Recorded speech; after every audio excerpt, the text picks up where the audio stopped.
നിങ്ങളുടെ favourite shows ഇനി ഒരിക്കലും മിസ്സാവില്ല. ഇപ്പോൾ C5 കാണും നിങ്ങളുടെ ഫേവറേറ്റ് ഷോസ് തികച്ചും സൗജന്യമായി. എന്താണ് നിനക്ക് പറ്റിയേ? അമ്മ എന്റെ ഉടുപ്പിൽ തീ പിടിച്ചു. ഞാൻ പേടിച്ചു പോയി. എന്നിട്ടേ എന്റെ മാലൊക്കെ വന്നിട്ട് എന്നെ രക്ഷിച്ചേ.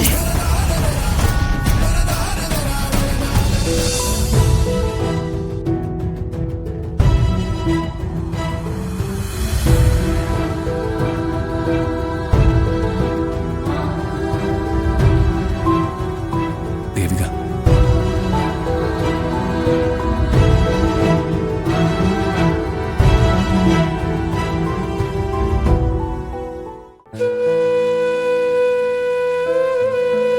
ദേവിക എന്താ പറഞ്ഞതെന്ന് എനിക്ക് വ്യക്തമായില്ല. അതവിടെ നിൽക്കട്ടെ. എനിക്ക് ചില കാര്യങ്ങൾ പറയാനുണ്ട്. അതുകൂടി ദേവിക കേൾക്കണം. ഇല്ല ആനന്ദ, എനിക്ക് കൂടുതലൊന്നും കേൾക്കാനില്ല. കേട്ടിട്ട് കാര്യമില്ല.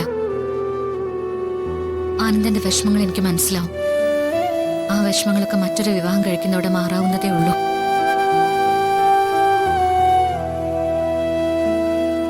ദേവിക, ഞാനൊന്ന് പറയട്ടെ. ഞാൻ പറയാനുള്ളത് പറഞ്ഞു കഴിഞ്ഞു. ഇവിടെ എല്ലാരും ഉണ്ട്. ആനന്ദനോട് സംസാരിക്കാൻ പറ്റിയ സന്ദർഭമല്ല ഇത്. ആനന്ദൻ പൊയ്ക്കോളൂ. എനിക്ക് സംസാരിക്കണം. സംസാരിച്ചേ തീരൂ. അത് നടക്കില്ല ആനന്ദ.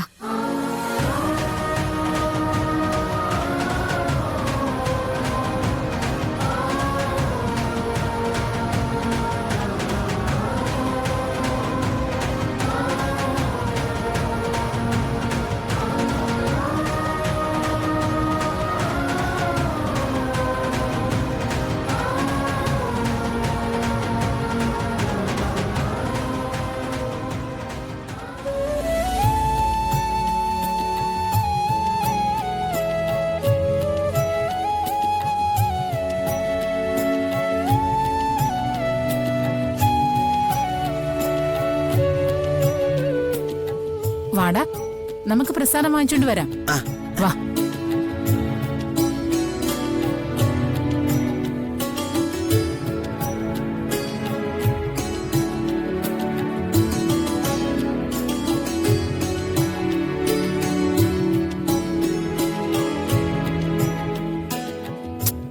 നീ ഇങ്ങോട്ട് വന്നേ.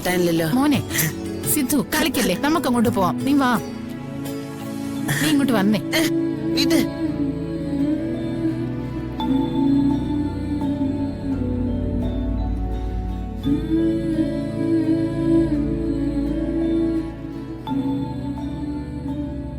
സിദ്ധു, അയ്യോ, ആരെങ്കിലും ഓടി വരണേ. ആരെങ്കിലും ഓടി വാ.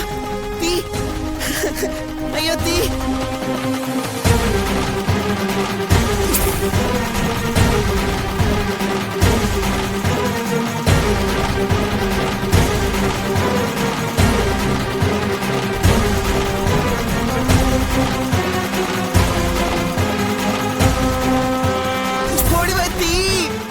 സിദ്ധുല്ലേ അത്?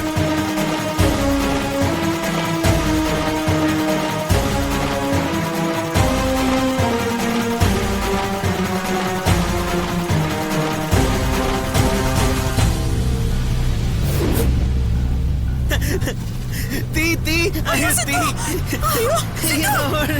അച്ഛാ, ഇതൊക്കെ എടുത്ത്.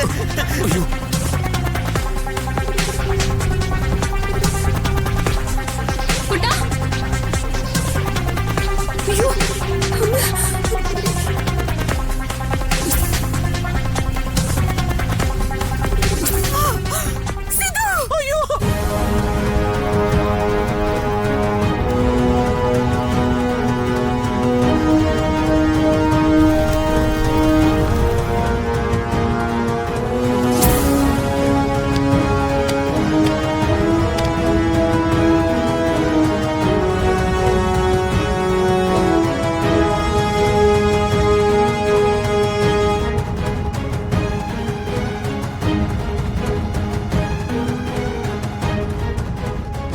ഈശ്വരാ,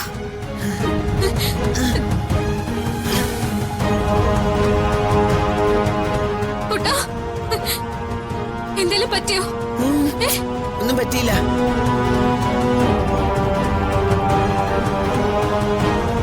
പേടിക്കണ്ട കേട്ടോ.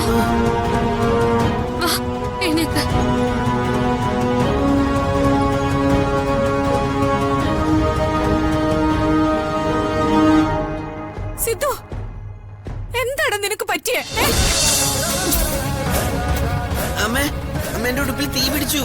ഞാൻ പേടിച്ചു പോയി. എന്നിട്ടേ എന്റെ മാലാക്ക വന്നിട്ട് എന്നെ രക്ഷിച്ചേ.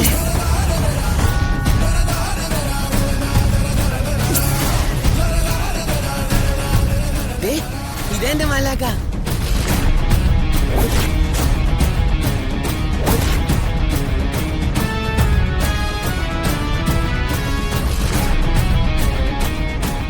എനിക്ക് ഈ മാലാക്ക മതി അമ്മ.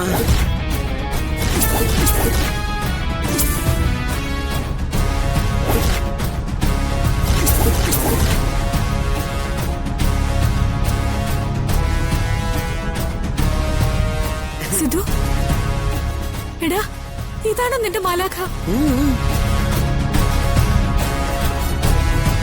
എടാ ഈ മാലാഖെ തന്നെയാ നിനക്ക് വേണ്ടി ഞങ്ങൾ കണ്ടെത്തിയ.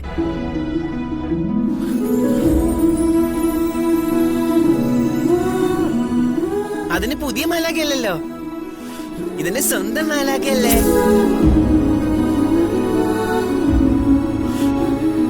ഇതാ ഞങ്ങളുടെ മൂത്ത മകൻ സിദ്ധാർത്ഥൻ, ഞങ്ങളുടെ സിദ്ധു.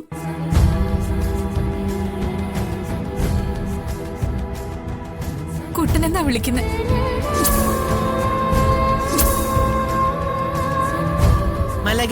മാലാഖ എന്നെ കുട്ടാന്ന് വിളിച്ചാ മതിട്ടോ.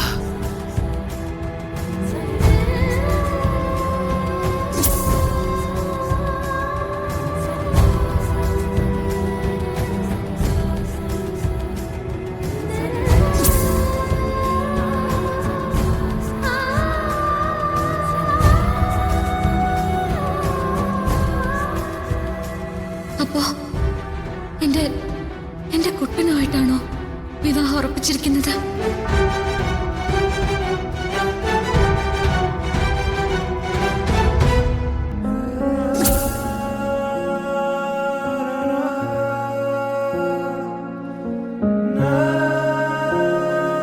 ഇതായിരുന്നു ആള്.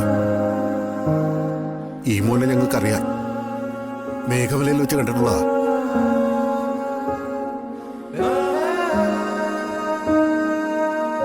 ഇപ്പൊ അവിടുത്തെ സ്വാമിയച്ഛന്റെ ചികിത്സ തുടരുന്നുണ്ടോ?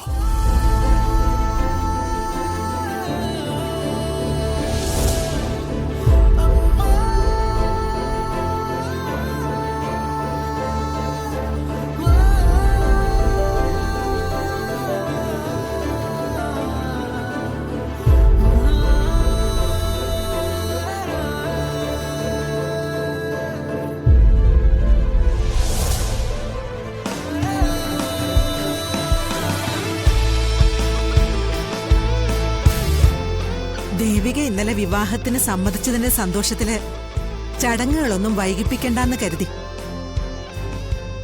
അതുകൊണ്ട് ദേവികയുടെ കയ്യിൽ അണിയിക്കാനുള്ള വളയുമായിട്ടാ ഞങ്ങൾ വന്നിരിക്കുന്നത്. വളയുടെ ചടങ്ങ് ഇപ്പൊ തന്നെ നടത്തണമെന്നാ ഞങ്ങളുടെ ആഗ്രഹം. ഡൗൺലോഡ് ചെയ്യൂ C5 ആപ്പ്. കാണൂ എല്ലാ എപ്പിസോഡുകളും സൗജന്യമായി.